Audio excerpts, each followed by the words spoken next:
Hey there and welcome to Matt's Garage. Today we're going to be doing a brake job on this Mercedes W124. This happens to be a coupe. It'll be the same process on a sedan though. And this car's been parked for a while, so I'm going to be going over every aspect of the braking system, making sure everything's working up to par. I'm going to show you guys what to look for. So if you're just a beginner mechanic trying to learn how to do this stuff, this is the perfect video for you. So no particular brands here, it was just whatever I could get, but they're all decent enough brands.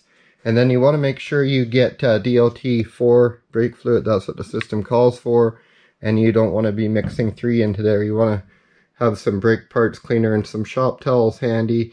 And for sucking out the old fluid, I normally use a turkey baster. They're normally free if you steal them from your wife's kitchen. And another option would be a large syringe like this I get at my local livestock supply, and you put a little washer fluid hose on it. That works pretty slick too. And I'll show you my one-man brake bleeder bottle a little bit later in the process here when we get to using it. So the first step's going to be getting it jacked up. I've already done that right at the factory jacking locations here, just in line with where that little panel is. There's a little rubber block there, and then it's going to be 17mm on the lug bolts there. So one thing I like to personally do once I get it jacked up before I go ahead and loosen the wheel off is I check for play both directions. Check this way to see if there's any play in your steering, this way to see if there's play in your ball joints or your wheel bearings. I don't know if you can hear that audible noise there, but there is a little bit of slack in that wheel bearing, and for that reason I will have a separate video on repacking and setting up the wheel bearings. That's going to be something I'll be doing basically at the same time as this brake job, but it'll be shown in a separate video, so link for that will be in the description. Of course, if you don't have an impact, you want to break these loose before jacking up the vehicle. So I like to go ahead and put the wheel under the edge of the car like this. That way if the jack fails, the car can't fall very far. So if you have one of these, what you can do is thread it in before you take the wheel off, and then the wheel will slide over it. And you can use it, same thing, to put the wheel back on. Okay, so this is your caliper. This is your caliper mounting bracket. So these are your slide pins, and that's your slide pin bolt. So if you take that out, and the one on the lower side out, this caliper will come off, but not the bracket. We're going to need to take both off to get this rotor off. So we'll need to take that bigger bolt down there to get the whole bracket off, and then we'll clean up this bracket and paint it all before we assemble the new pads into it. That way everything will slide nicely. And we're going to replace, you can see that hose is chewed up there, it's cracked. And this is the bleeder that will always be on top, and that's what releases the air. There's just a little rubber cap over it, so we'll get that off later when we're flushing the brakes. And then there is a 5mm Allen bolt, Allen screw, whatever you want to call it, just in the face of the rotor, and that releases the rotor when it comes off. So that big bolt on the caliper mounting bracket is 19mm. The one on the actual caliper slide pin is just 13mm. But I think we'll break this line loose here first, because it'll be hard to break loose once the caliper is off. Okay, so a couple things here. Brake systems are very sensitive, so you want to make sure you clean that cap off spotless before you take it off. And then brake fluid can damage paint quite badly, so I like to put a bunch of towels, rags, whatever, right around there, and then I have this little container. Then I'm going to put the old brake fluid in as I take it out with the turkey baster. So just make sure if you get any drips on anything, you wipe them up right away. So the idea here is we're going to suck this old fluid out and get fresh fluid in here, and then when I go down below and disconnect that line, some fluid will leak out and it will draw out the old fluid and start drawing in the new. Brake fluid absorbs moisture. It's very hygroscopic, I believe they call it, and it can just absorb moisture like crazy. So that's why you want to change it out quite regularly. So just have a clean turkey baster. Now I noticed there is a filter in here we're going to have to get rid of. I'm just going to put my gloves on before I do that. We'll see if we can get this. Yeah, it's just a little drop-in screen, so we'll get that out of the way. Just set that over on the cap here.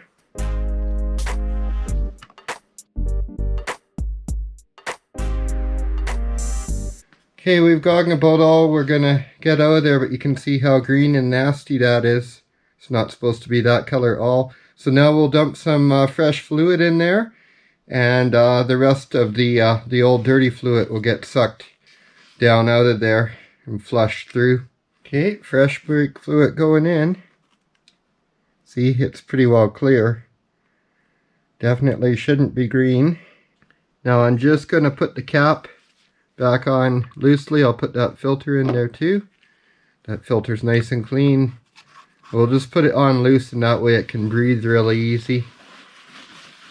And I'm just gonna, I did slop a little, so I'm gonna dry it up before it becomes a problem.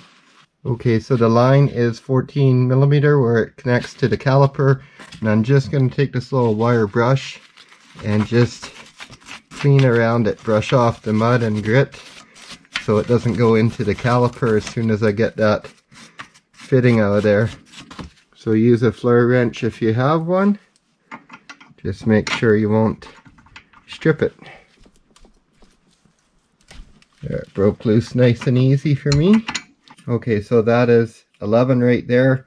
And I think you want to get some penetrating fluid around there because that's supposed to swivel, and I can see it's all rusty and it's not going to. So I'm going to clean it up, get some penetrant on there. The other end there I believe is 15. And I probably can't get in there with the flare wrench anyways. I might just use some channel locks to hold the back side there. I believe it's supposed to hold somewhat in that clip, but not entirely. Well, it actually gave way without too much fuss. You can see it's loose there. I had to put some penetrant on there, but it didn't fight me much at all. So now that I got both ends of the brake hose loose, I'm actually going to leave it in place to save some mess. And we're just going to proceed and take the caliper and the caliper mounting bracket off now. By the way, this is your pad wear sensor, and this is your ABS sensor over here. So of course be careful with all those wires as you go. Don't disturb them, and they should all be fine. Okay, there is a nut there. You might just have to hold that nut. And that nut is... I use my channel locks. Both those slide pins are nice and free, so that is good. So we're gonna get this off of here. And actually it'll just sit right there on the steering arm. And so here's your brake pads. And these front ones aren't too bad. They're not really due for replacement, but I know they're old and they can sometimes get cracks and separate on the bonding when they get old. And also the rear pads are worn out, so I just wanted to do everything at once. So now's a good time to notice if there's differences between your front and your rear pads. These actually look like they're matching, so that's nice. But we'll leave them stacked back there in the order they came out. So yeah, those slide pins are nice and free. You can even hear the grease in them, so there's nothing needs to be done there. But if those are froze up, you want to pull these rubber boots out of here, pull them all apart, clean and re-grease them. And if they have deep wear marks in them, you want to even replace them. They're not that expensive. So now I got to get these two 19 millimeter bolts out. I just went and got my swivel to give my impact a little more room to run there. There we go. Yeah, I had to get that with the breaker bar. You lose a lot of power when you use a swivel on an impact. Okay, now what you want to do is check your bolt length. Make sure that they're even side to side. They are. So that's fine. Okay, so we're just going to be cleaning up in here where the pads slide a little bit. We're going to wire wheel the whole thing and paint it up. Now these rotors are really in quite nice shape. They just have a bit of a ridge around the outer edge, so I'm just going to take them off and knock that down. I could run them, but might as well make them perfect. So it's a 5mm, and then what I like to do to make sure that this bit is both seated in there and to break loose some of the rust on that fastener, I just tap it with a hammer. There we go, and now it should come out really easy with the impact.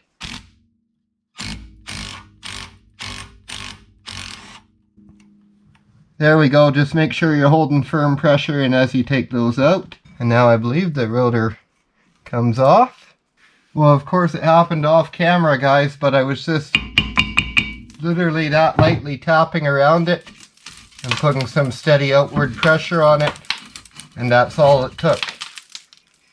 So you can see there's a lot of rust and crud in there that I want to get rid of if nothing else, and clean up that mounting flange and clean up this mounting flange.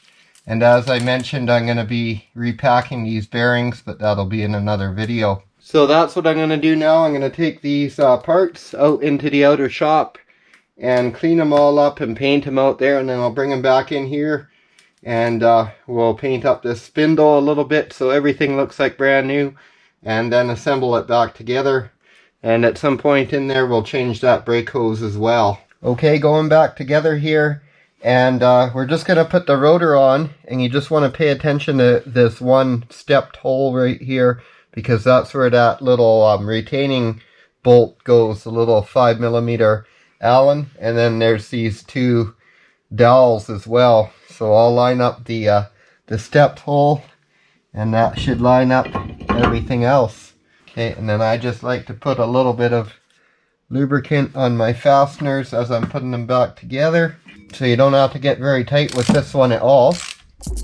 You just want to snug it up because it really can't back out once the wheel's on anyway. There we go, that'll work. Okay, next we have our caliper mounting bracket. You can see I cleaned and painted it all up. And then I'm actually able to get in there with my impact, which is nice. I will post torque specs for those, but I'm just going to ravel them with my impact there, and I'll call that good. Now we're going to install the brake pads. And that couldn't be simpler because they're both identical to each other. You always want to check for that, but in this case they are. You want to put a little bit of grease on the ends here, the wear points. Just like that. And plus that, I cleaned and painted the sliders in those locations. Those just slide in, just like that. Couldn't be much simpler. Okay, now I gotta show you one little thing here, and that's how to compress your caliper. You can see this piston is too far out right now.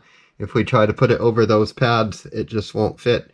So I have this tool which is made for compressing that, and you want to put an old pad against this piston here when you're compressing that.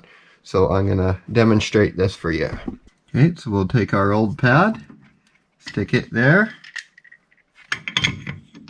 and you put this in here.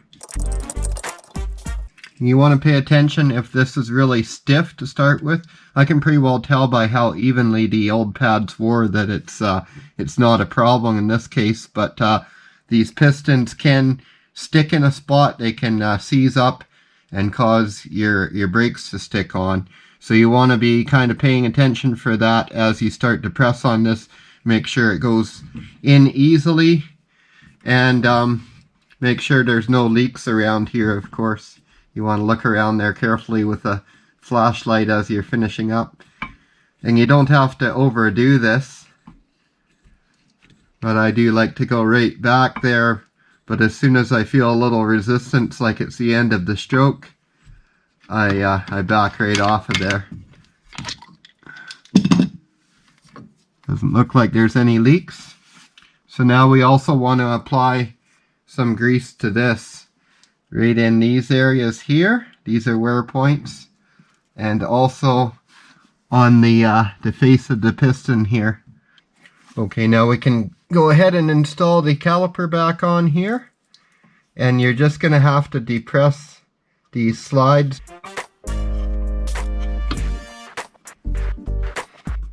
So those springs down there on the pads will be fighting you right now. That's normal. And you just got to get these both started. You can see that inner nut spins, you have to hold that. And I normally just put a pair of channel locks on there and hold it like that. I know that probably doesn't seem super professional, but there's really no strain on that, so that's how I do it. It's quick and easy. As always, I'll try to leave some torque specs for these fasteners, but I'm just going to give a good firm pull on this 13mm wrench. Just like that. So just make sure you get these little hoses or wires or whatever clipped back in to their respective little holders here. What we're going to do now is we're going to bleed the system, so we got to get these little rubber caps off. They're kind of hardened on there. We're going to clean that bleeder up and loosen it off and start bleeding through and flushing that old fluid out of the caliper, because that's part of what causes that piston in there. Like I said, that piston in there can seize up. What basically happens is you get moisture in your brake fluid and it causes rust and corrosion in that cylinder in there, and that little piston gets a ridge in the cylinder and it doesn't want to push past it. So the solution to this, the preventative solution, is to service your brakes regularly and flush out your brake fluid, as I'm doing here. I just like to get in here with a little wire brush and clean this up before I loosen it up, or try to. A little 3-in-1 around the base of the threads there. I just want to point out one other thing. You can see my reservoir is almost up to the cap again, and that's because I compressed those pistons back. So you want to make sure that your fluid is not right up to the full mark before you go compressing those pistons, or it will overflow. I purposely left it down about 1/2 inch, and that's how much it rose up. So this bleeder actually appears to be 9mm, which is, this is literally the first time I'm ever going to use a 9mm tool. There we go, it broke loose. So now you don't want to let air into the system. So now that we know it's loose, we're going to go ahead and put that hose on there. And this is just a piece of windshield washer fluid hose. Or you can buy these little gizmos. I just made my own. Okay, now that that is on there, now we can loosen this a few turns. I got a 9mm wrench here. The idea is we're going to open it up so that this bottle here is part of the brake system, and the end of that hose is down in brake fluid, so it can't suck air. So we're just going to go into the car and slowly pump the pedal, and you'll see the fluid level rise up in this bottle. Okay, you can see the levels come up quite a bit in the bottle here, and up top in the reservoir, you want to refill that now because it will be low. So before you go and do the other side, you want to refill it because you definitely don't want to suck air back into the system. And so now we're going to tighten this bleeder back up before we remove this hose. That way everything stays sealed and it doesn't draw air. So you'll need an open end wrench so that you can get at that. Just snug those up, don't go crazy on it. If you see it leaking later, give it a little more. I'll just spray this with brake clean later before I put the little rubber cap back on. So we're going to go over and do the other side. It'll be exactly the same thing. I did about 12 pumps. And then when we move on to the rear brakes, I'll do a little extra to make sure that I flush out the lines going all the way back. But for the front, 12 pumps seems about right. It empties about half of the reservoir. So we'll top that up, move on to the other side now. Okay, here we are in the rear left of the car. And the rear brakes are a bit different setup, so I'll go over that as we go, but they basically have these pins that hold the pads in, and the caliper is in two halves. It has a piston here and a piston here, and it has brake fluid traveling between the two halves, and it's held together by 4 bolts. So you want to make sure to leave those bolts in. You do not want to take these bolts out. You don't need to take this in half to get these pads out. So just make sure you follow along with the video. We are going to remove this off the car, which you don't need to do to change the pads, but you do need to do that, of course, to get the rotor off. And we want to get the rotor off because there's an e-brake drum in here we want to clean up. And I'm also going to resurface this braking surface. Okay, so these pins are pointed on the ends here, and they have a little like spring-loaded lock ring on this end. So you got to tap on this end.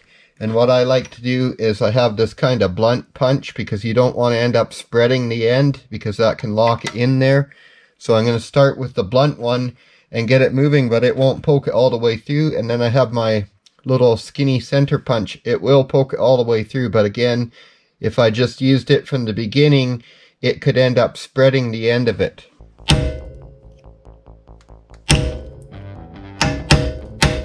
There, it's moving.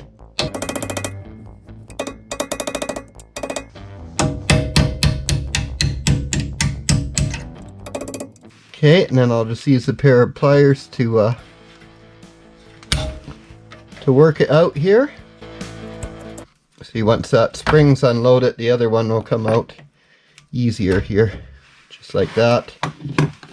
And that spring pops out.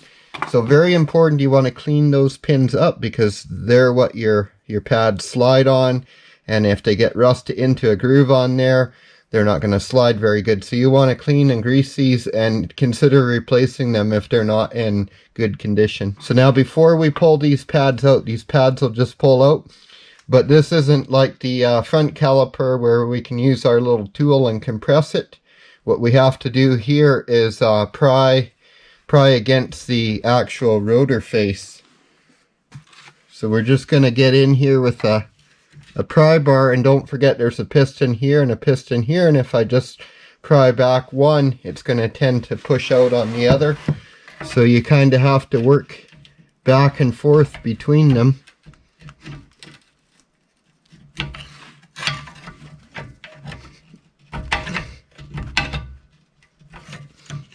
Just if I can get a gap in there, get my bar worked into the gap. So that is an option on the front ones too. I've seen people do it this way, but I kind of like the control of my little press tool there. And you can also use a regular C-clamp. I've seen people do that. And you could possibly do that here if you went back and forth between the two sides, but this is the quicker, easier way.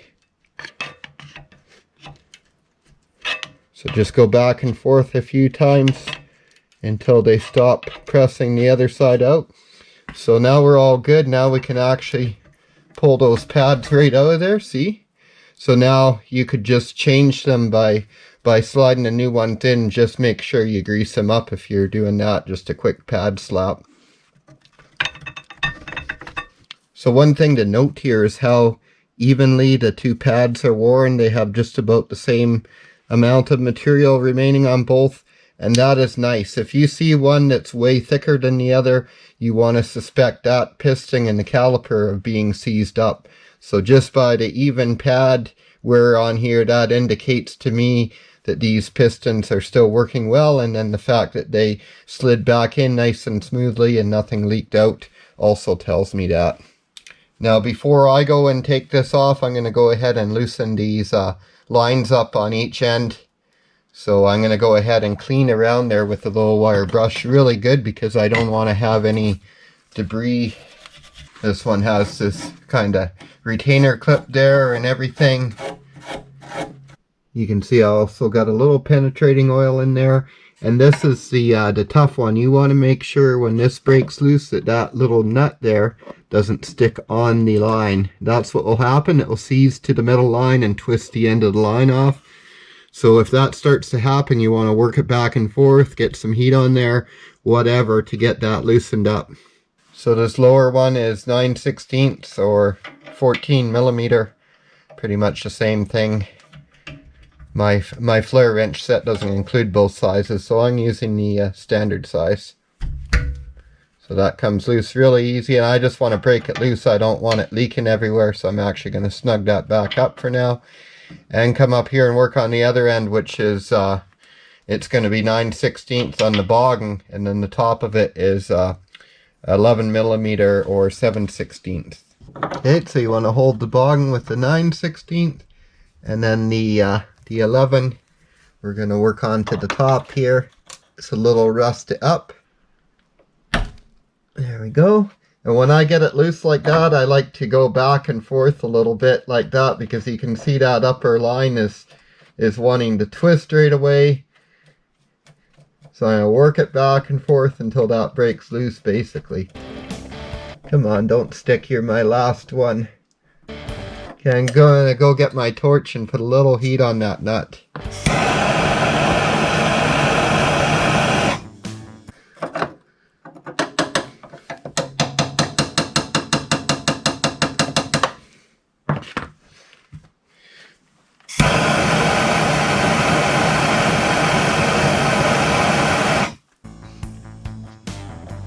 Well, it's coming loose now.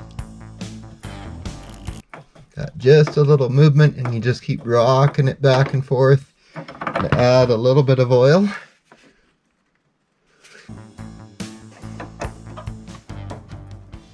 Okay, so I've got it. I'm actually going to leave it for now because, again, I don't want it just dripping. I just want to make sure I can get this stuff loose here before I progress anymore. So now I'm going to go ahead and remove the caliper. So the caliper mounting bolts are 17 millimeter. There's one right here and one right here. I'm just going to add a second wrench here for leverage.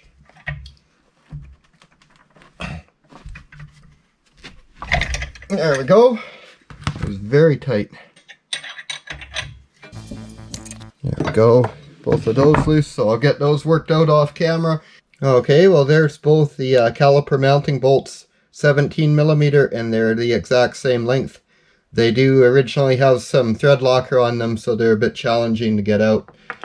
And then this, we're just going to let this hang for now because we're replacing that hose, and it's also kind of a direct hang, so it's not putting any pressure on it. So we're going to go ahead and get this 5 millimeter Allen bolt out now. So the most important thing when you're dealing with these is to make sure they're fully seated. Now there's a good chance that this rotor is going to be seized onto the hub face. The other side was badly so, and I had to pry on both sides of it and hammer around the face. So we'll just see if just pulling on this and hammering on the face is enough, but probably I'll have to do the same thing here.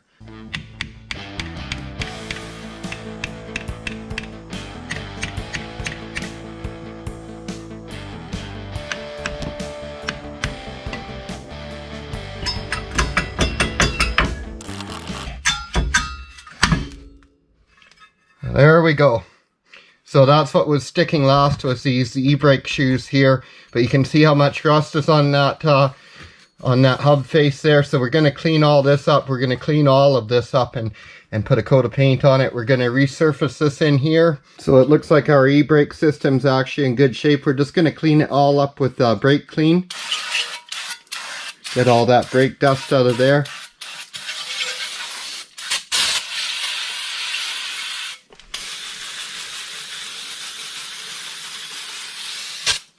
Okay, now I'm going to go and resurface this. I'll clean this all up with brake clean as well. I'm just going to do that in the outer shop.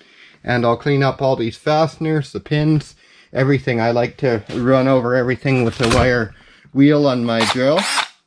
And so we'll get back with you when I get all that done. Okay, it's time to install our new brake hose. You can see I've got my bucket under there to catch it. And what I'm going to do, I don't care if I spill a few drops. I want to actually turn this upside down as I take it off, and that way the dirt doesn't end up going in there. Any dirt that may be around those threads. Just going to let that drip there for a second, and I'm going to get the hose set up in the caliper.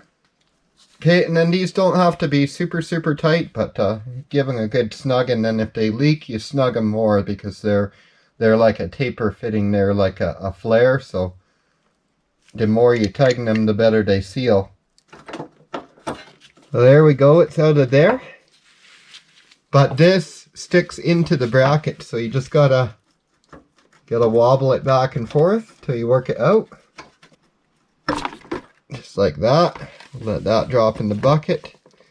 And now what I'm going to do is just clean this up here. There's normally some dirt around here, and you don't want that to get into the braking system, that's for sure. And then since this is a straight pole, I'm just going to hang it like this. Looks unprofessional, but it's really not. There we go, direct hit, so there's no dirt getting in. It's just easier to spin the hose at this point. Same thing, we just hold our hose with the 9/16 and turn it up here with the 11mm. That clip wants to spin, so I tend to hold it with my forefinger as I'm tightening. It's kind of a three-handed job at some point here, but and then don't overdo it. This is a pretty small line, so just a good snug pull. I'm just going to brake clean that all now too. Okay, you can see I've painted everything up now, and I cleaned in here with brake clean the e-brake assembly, and I went over the actual shoes with my wire wheel just to take the glaze off of them. You don't really need to do anything beyond that unless your e-brake is out of adjustment, like if your pedal's going to the floor, but mine's not. It's in a usable range still. If you do need to adjust it, this is where you do that with this little star wheel here. But I'll warn you, you don't want to make it as tight as you would normal drum brakes, like you know how you normally make them so they rub on the drum a little bit.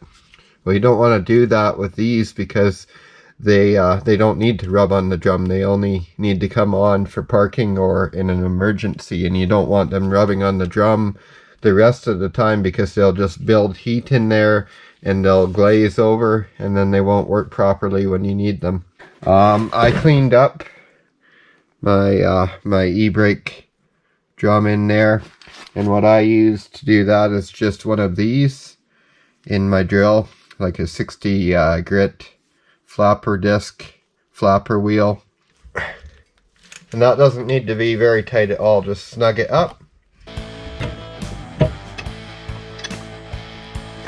Thing I'm noticing is there's some strain on this hose right now. It's got a bit of a twist in it, and flipping the caliper over didn't help that. It's kind of halfway in between, so the only solution is going to be to loosen this back up and spin this until it's relaxed and then retighten it, which is no big deal because we have not bled the system yet, so I'm going to go ahead and do that. Okay, so we've got our new brake pads. So these just slide in here on either side, and then they're retained by those pins. But what you want to do is grease the ends where they contact in the caliper housing. I cleaned in there with a wire brush too. I scrubbed that out really good where they contact in there. So now we just want to put a little regular grease on there is what I like to use. And you also want to put on the face here where the piston rides. And the pads are exactly the same. There's no difference front or back. So just on the ends there, and just on the face there, that's it. Make sure you don't get any on the actual braking surface. So now those are in, and then we have this little retainer clip. It holds pressure on those pads, so you want those that way. It pressures the pads as they wear. So that's going to go there. And then these pins, we want to grease these pins too. You can see I cleaned and painted them, but I also like to grease them.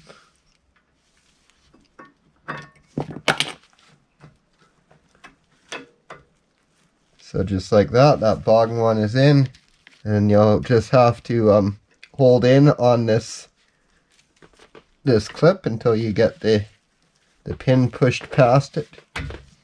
And now we just have to seat them back in here. So I'll just take my hammer.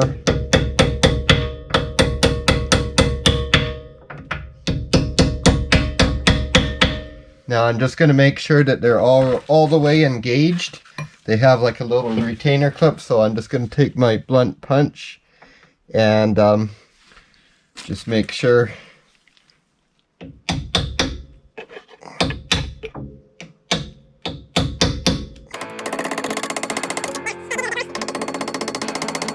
There we go. So now we will have to bleed the brakes is the only thing. So we'll have to get this little rubber dust cap off of here. Yeah. Crack loose. We get our handy dandy bleeder bottle. And I'm getting a little too much fluid in it. So I'm going to have to, I'll just pour it out into the bucket here. This is just waste brake fluid. So, but you always want to leave a little bit in the bottom of this so it doesn't run dry is all. I like to go a couple turns loose. Not a couple turns, maybe a turn.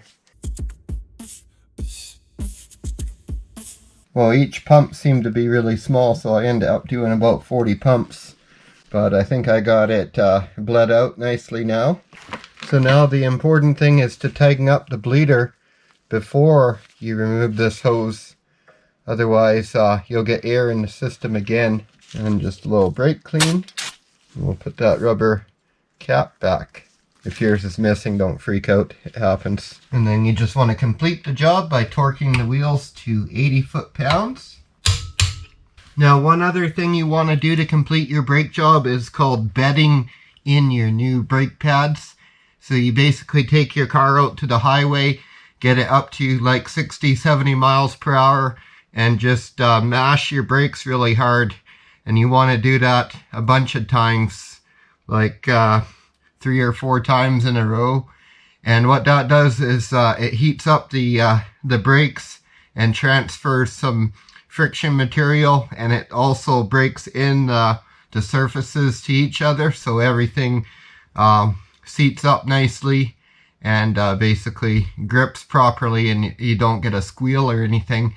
If you don't do that, you may get a glazed pad and it will start to squeal and squeak. Thanks for watching Matt's Garage. Don't forget to like and subscribe and have yourself a great day.